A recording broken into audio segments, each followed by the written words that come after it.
দেশের যে কোনো ডিস্ট্রিক্টে যাইতে আগে 2 দিন 3 দিনও লাগছে, এরকম ডিস্ট্রিক্ট ছিল। এখন কোনো ডিস্ট্রিক্টে 3 ঘন্টার উপরে লাগে না যাইতে। তাহলে শেখ হাসিনা খারাপ হয়ে ভালো করতে বেশি, খারাপ হইতে পারে। 10 টাকা ভালো করলে এটা খারাপ হইতেই পারে। যোগাযোগ ব্যবস্থা খুব ভালো করছিল। কোন দেশে কোনো ফেরি কোনো নেই, সব দেশে যোগাযোগ ব্যবস্থা, রাস্তা ব্রিজ কালভার্ট কইরা উন্নত দেশ। যে জায়গার দাম ছিল 10,000 টাকাটা, সেই জায়গায় এখন ওই 5 লাখ টাকাটা।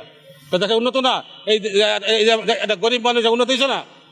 10,000 টাকার জায়গা 5 লাখ টাকা বাঁচতেছে, এটা উন্নত না? গুলি সরকার প্রধান কোনোদিন এই করে না। আর যে যারা গুলি করছে তারা সরকারি চাকরি করে, তাকে রক্ষার দায়িত্ব, তাকে দেশ রক্ষার দায়িত্ব, তাকে রক্ষার দায়িত্বের কারণে সে তারা গুলি করছে। তাকে অর্ডার এসে ওই সময় কি অর্ডার এসে অপেক্ষা ছিল না। আমার জীবন বাঁচাই দিলে আমার যেভাবে আমি জীবন বাঁচানোর দিকে আমি চেষ্টা করবো, কিন্তু কেউ অপেক্ষায় কেউ থাকে না। আমরা মনে করছিলাম যে শেখ হাসিনা পতন হইলো মানে দেশটা মোটামুটি সবাই সচল হবে, ভালো থাকবো, ভালো এই ধরনের কোনো প্রমাণ পাইনি এখনো। এই 3 বছর হয়ে গেছে, এই ধরনের কোনো প্রমাণ পাইনি। এখন আমি বাক স্বাধীনতা আমি দেখিনি, বাক স্বাধীনতা দেখিনি কেন?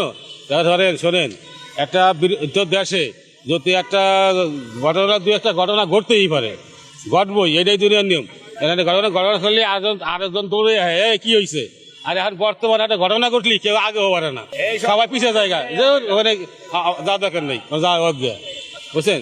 মান ইজ্জত মানে আপনার যেটা ইজ্জত, আমার যেটা ইজ্জত, এই খোলা মানে গেছে কোনো ইজ্জত মান সম্মান কেউ প্রতিটা এলাকার অবস্থা, কোনো ইজ্জত সম্মান কেউ নাই।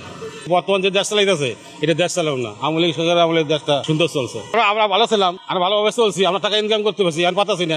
আমরা জনগণ, সাধারণ জনগণ, আমরা এইটাই চাবো যে আমার সব ভালো থাকুন, এইটাই আমরা দেখবো। আমাদের সময় ভালো চলুন, ভালোভাবে খাবো, এইটাই আমরা দেখবো। আমরা কি দেশ চালালে সেটাই দেখবো না।